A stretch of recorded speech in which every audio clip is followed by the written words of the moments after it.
अस्सलाम वालेकुम students, welcome back again. मैं मोहम्मद वकास हूँ, योर केमिस्ट्री टीचर। और आज हम चैप्टर स्टार्ट करने जा रहे हैं 11 फर्स्ट ईयर केमिस्ट्री, और इसको नाम देते हैं हम रिएक्शन काइनेटिक्स का। इसका जो पेपर में वेटेज है, यानी इसमें से कितना पेपर आता है, तो इसमें से सिर्फ 2 शॉर्ट क्वेश्चंस आते हैं जो 4 नंबर के होते हैं। एक लॉन्ग क्वेश्चन आता है जो 4 नंबर का होता है, तो 8 हो गए। एक इसमें से एमसीक्यू आएगा, 9 नंबर का पेपर आता है जो काफी ज्यादा है। और ये मैं जो आपको बता रहा हूं पेपर पैटर्न, ये अकॉर्डिंग टू जो 2024 की स्कीम थी, पेयरिंग स्कीम, उसके मुताबिक है। तो आइए इसको स्टार्ट कर लेते हैं। इसको स्टार्ट करने से पहले एक चीज मैं आपको क्लियर कर दूं, स्टोकियोमेट्री, जिसको स्टोशियोमेट्री भी पढ़ते हैं, लेकिन वो स्टोकियोमेट्री होता है। स्टोकियोमेट्री में कुछ ड्रॉबैक्स थे, वो हमें बैलेंस इक्वेशन के बारे में तो सारा कुछ बताती है, कुछ अजम्पशंस हमने वहां पे की थी, लेकिन उसका जो पहला ड्रॉबैक था वो में रेट ऑफ रिएक्शन यानी रिएक्शन की स्पीड नहीं बताती थी जी। स्टोकियोमेट्री ऑर्डर ऑफ रिएक्शन नहीं बताती, कंडीशन ऑफ रिएक्शन नहीं बताती। तो ये वो केमिस्ट्री है रिएक्शन काइनेटिक्स जो हमें ये चीजें बताएगी। तो आइए इसको स्टार्ट करते हैं। सबसे हम पहले देखते हैं रिएक्शन काइनेटिक्स होती क्या है। ये ब्रांच ऑफ केमिस्ट्री, इसकी डेफिनेशन याद कर लेना। The branch of chemistry, the branch of chemistry which deals, जो डील करती है, यानी जिसके साथ इसका रिलेशनशिप रहता है। The branch of chemistry which deals, ये किसके साथ डील करेगी? With the study of, with the study of, किसकी स्टडी के साथ? With the study of rate of chemical reaction, rate of chemical reaction, यानी जो केमिकल रिएक्शन होता है उसकी कितनी स्पीड है, वो स्लो हो रहा है, फास्ट हो रहा है, उसके साथ डील करेगी। एंड फैक्टर्स, और उन फैक्टर्स पर, यानी वो अवामल which affect rate of reaction, which affect, जो असरअंदाज होते हैं रेट ऑफ रिएक्शन पर। मसलन जैसे टेम्परेचर रेट ऑफ रिएक्शन को अफेक्ट करता है, कंसंट्रेशन अफेक्ट करती है, कैटलिस्ट इफेक्ट करता है। मतलब ये सारी चीजें हैं। The branch of chemistry which deals with the study of rate of chemical reaction and factors which affect rate of reaction. So this is called reaction kinetics. मेरा ख्याल है कि आपको ये बात समझ आ गई होगी। आगे बढ़ते हैं। हमारे पास रिएक्शन नॉर्मली हम 3 तरह से कैटेगराइज करते हैं, स्पीड के लिहाज से, रेट के लिहाज से। तो हमारे पास रिएक्शन बहुत ज्यादा वेरी स्लो भी होते हैं। वेरी स्लो में जैसे रस्टिंग ऑफ आयरन है, यानी लोहे को जंग लगना।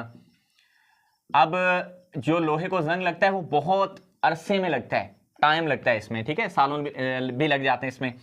मॉडरेट रिएक्शंस भी हमारे पास होते हैं जो मॉडरेटली फास्ट होते हैं। मॉडरेटली फास्ट मतलब बहुत ज्यादा स्लो नहीं होते, बहुत ज्यादा फास्ट नहीं होते।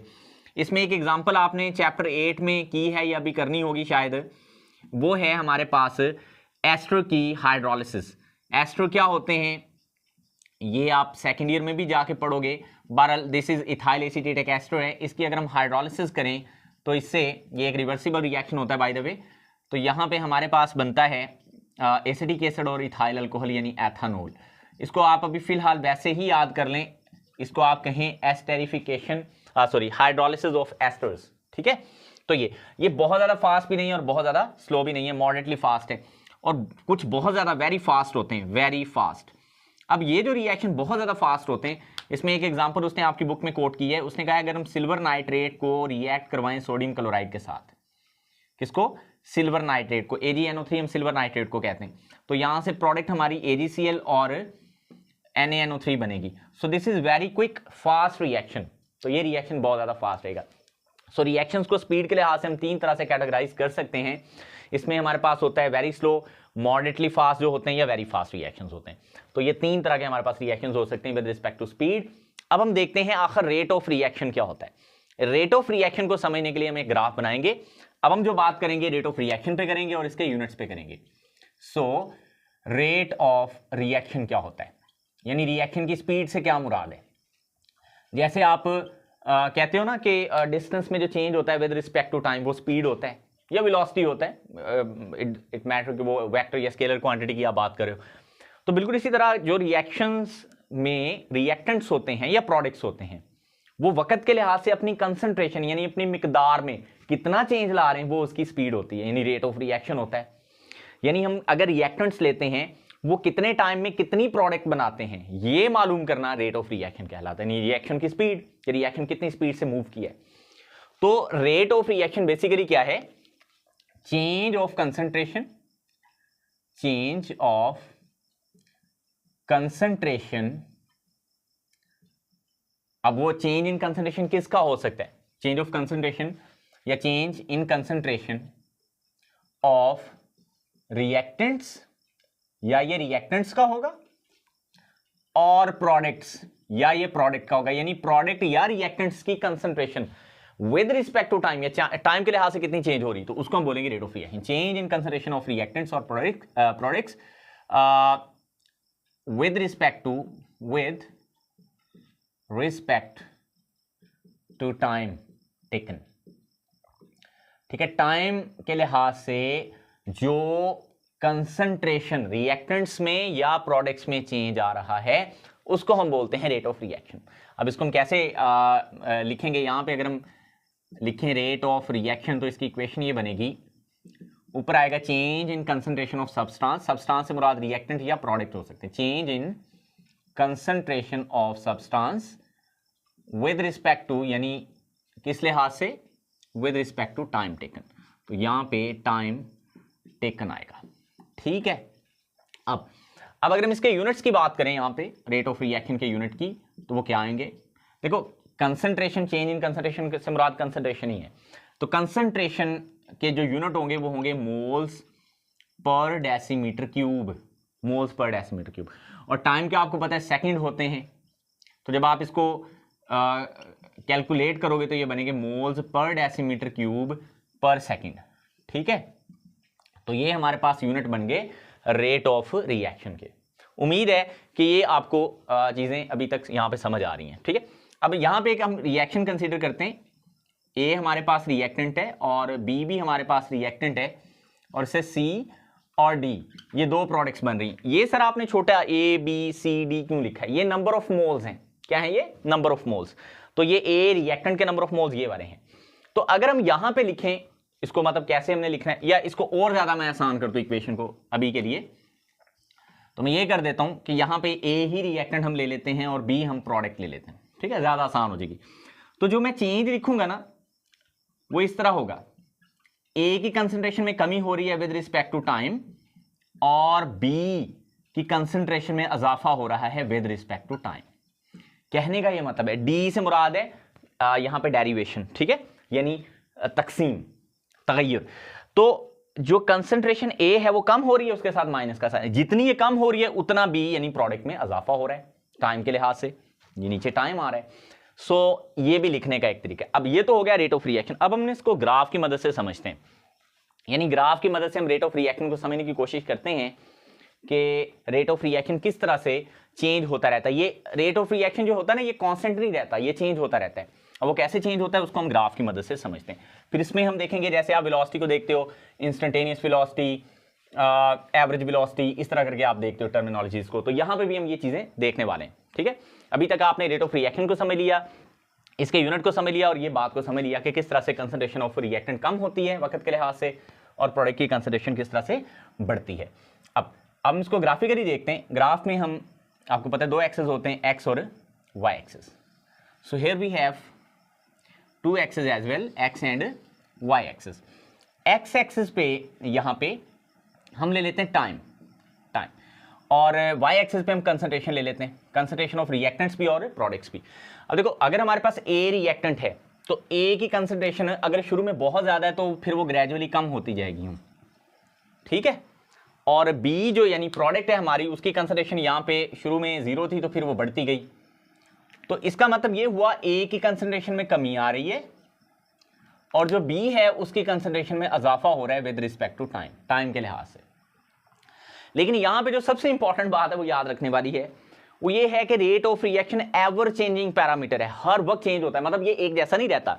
शुरू में ये स्टीपर है बहुत ज्यादा, इससे ये मुराद है कि शुरू में ए रिएक्टेंट्स की कंसंट्रेशन बहुत तेजी से कम हुई है, और शुरू में बहुत ज्यादा ये ऊपर की तरफ प्रोडक्ट्स बढ़ी हैं। तो शुरू में जब रिएक्टेंट्स बहुत ज्यादा थी, तो जब रिएक्शन शुरू हुआ तो इसमें बहुत ज्यादा एकदम से रिएक्टेंट्स में चेंज आया और प्रोडक्ट्स बनी। तो शुरू में रिएक्शन की स्पीड बहुत ज्यादा थी, लेकिन वक्त के साथ ये कम होती गई। ठीक है, अब ये बात याद रखनी है, शॉर्ट क्वेश्चन भी आपकी एक्सरसाइज में, rate of reaction is ever changing parameter. Rate of reaction is ever changing parameter, ये हर वक्त चेंज होता है, ठीक है। और ये बात इस तरह से है कि शुरू में चूंकि रिएक्टेंट्स की कंसंट्रेशन ज्यादा होती है तो वो जल्दी जल्दी प्रोडक्ट्स में कन्वर्ट होते हैं, फिर ग्रेजुअली रिएक्टेंट्स कम होते जाते हैं तो फिर उनकी जो चेंज है इनटू प्रोडक्ट्स वो वक्त के लिहाज से स्लो हो जाती है। और यहां पे एक बात याद रखना, दो रेट्स की हम बात करेंगे, एक होता है instantaneous rate of reaction, instantaneous rate of reaction, rate of reaction. पहले मैं इसको जस्टिफाई कर देता हूं, इंस्टेंटेनियस रेट ऑफ रिएक्शन क्या होता है। Rate of reaction at any instant, किसी भी एक लम्हे पर जो रेट ऑफ रिएक्शन होता है उसको हम इंस्टेंटेनियस रेट ऑफ रिएक्शन बोलते हैं। देखो फॉर एग्जांपल मैं कहूं इस पॉइंट पर कितना रेट होगा तो ये इंस्टेंटेनियस रेट ऑफ रिएक्शन कहलाएगा। The rate of reaction at any instant, the rate of reaction at any instant, any instant is called instantaneous rate of reaction, ठीक है। और याद रखना instantaneous rate of reaction शुरू में बहुत ज्यादा होता है एवरेज से। एवरेज रेट ऑफ रिएक्शन क्या होता है वो हम आगे चल के देखते हैं, ठीक है। तो इसको हम इस तरह से भी लिखते हैं कि जो हमारा इंस्टेंटेनियस रेट ऑफ रिएक्शन है, इंस्टेंटेनियस रेट, ये बराबर होता है small change in concentration in reactants और products with respect to small change in time, ये dx ओवर dt। और याद रखना शुरू में इंस्टेंटेनियस रेट ऑफ रिएक्शन ज्यादा होता है, एवरेज रेट ऑफ रिएक्शन कम होता है, और फिर वक्त के लिहाज से ये एवरेज ज्यादा हो जाता है एंड पे जब रिएक्शन एंड होता है और इंस्टेंटेनियस कम हो जाता है। तो इनिशियली ये हम कह सकते हैं, यानी स्टार्ट में जो इंस्टेंटेनियस रेट ऑफ रिएक्शन है, इंस्टेंटेनियस रेट, ये ज्यादा होता है more than average rate. Sir ये एवरेज रेट ऑफ रिएक्शन क्या आता है ये भी देखते हैं, रेट ऑफ रिएक्शन। उम्मीद है कि ये यहां पे लिखा नजर आ रहा है आपको। तो शुरू में इनिशियली, हाँ जी ये नजर आ रहा है, इंस्टेंटेनियस रेट ऑफ रिएक्शन ज्यादा होता है और एवरेज रेट ऑफ रिएक्शन कम होता है। फिर जब टाइम गुजरता है तो फिर क्या हो जाता है, फिर एवरेज रेट ऑफ रिएक्शन ज्यादा हो जाता है और instantaneous rate of reaction. Sir ये बता तो दें एवरेज रेट ऑफ रिएक्शन क्या होता है। देखें एक इंस्टेंट पे जो रेट ऑफ रिएक्शन होता है उसको हम इंस्टेंटेनियस बोलते हैं, एक लम्हाती, एक लम्हे पर, सही है। और जब टाइम गुजरता जाता है तो टाइम इंटरवल्स बढ़ते जाते हैं हमारे पास। तो फिर हम क्या करते हैं, कोई से दो स्पेसिफिक टाइम इंटरवल्स के दरमियान जो रेट फाइंड करते हैं उसको हम एवरेज रेट बोलते हैं, ठीक है। मैं बताता हूं कैसे। तो अभी हम बात करने लगे एवरेज रेट ऑफ रिएक्शन की, एवरेज रेट ऑफ रिएक्शन, ठीक है। तो देखते हैं ये क्या होता है। इसको हम यूं लिखेंगे, the rate of reaction between two specific intervals of time, two specific, इधर ग्राफ से समझाऊंगा आपको, intervals of time is called average rate of reaction. For example suppose करो यहां पे ये वाली जो हमारे पास ये यहां पे जो टाइम है वो t1 है, t1। फिर मैं एक ये इंस्टेंट ले लेता हूं, यहां पे मैं कह लेता हूं ये है टाइम t2, ठीक है। तो अब ये दो टाइम्स के दरमियान ये यहां से यहां तक कितना चेंज आया कंसंट्रेशन ऑफ रिएक्टेंट्स में, यहां से यहां, सही है। तो अगर मैं इस कंसंट्रेशन को x1 मान लूं और इसको x2 मान लूं, ठीक है, तो फिर ये हम लिखेंगे यूं एवरेज रेट ऑफ रिएक्शन को, एवरेज रेट। तो ये बराबर होगा x2 माइनस x1 ओवर में t2 minus t1, average rate जो होगा। तो फिर हम इसको लिखेंगे डेल्टा x, यानी average change in the concentration of reactant with respect to average time. So this is called average rate of reaction. और स्टार्ट में एट द एंड पर जो एवरेज रेट होता है ना, ये पॉइंट याद रखना, एमसीक्यूज में पूछ सकते हैं, average rate of reaction is greater than instant कैसे होता है, ऐसे होता है इंस्टेंटेनियस रेट ऑफ रिएक्शन। ठीक हो गया। अच्छा सर कभी ये दोनों बराबर भी होते हैं, एवरेज और इंस्टेंट? तो बिल्कुल होते हैं बराबर। एक ही पॉइंट ऐसा आता है, कहीं पे एक पॉइंट ऐसा आता है जहां पे एवरेज रेट और इंस्टेंटेनियस रेट आपस में इक्वेट कर जाते हैं, तो ये पॉइंट भी आपने याद रखना है। So that's it about average rate and instantaneous rate of reaction. Last पे थोड़ा सा टाइम मैं और ले लेता हूं आपका। लास्ट में हम ये जानने की कोशिश करते हैं कि हमारे पास वेलोसिटी कांस्टेंट या स्पेसिफिक रेट कांस्टेंट क्या होता है। ये बहुत इंपॉर्टेंट शॉर्ट क्वेश्चन है जो मैं आपको करवाने लगूं। इसको हम कहते हैं स्पेसिफिक रेट कांस्टेंट और वेलोसिटी कांस्टेंट। मैं लिख भी देता हूं, स्पेसिफिक रेट कांस्टेंट और वेलोसिटी कांस्टेंट। ये बेसिकली ना जो हमारा रेट कांस्टेंट होता है उसकी बात हो रही है। बताता हूं कैसे, वो मैं आपको बताता हूं कैसे। मसलन देखें, हम एक जनरल रिएक्शन कंसीडर करते हैं, फिर मैं इसकी डेफिनेशन पे भी आता हूं। ये बहुत इंपॉर्टेंट शॉर्ट क्वेश्चन है। हम एक जनरल इक्वेशन लिखते हैं ए, ये मैंने पहले भी लिखी थी, अब मैं इसको तब मैंने मिटा दिया था।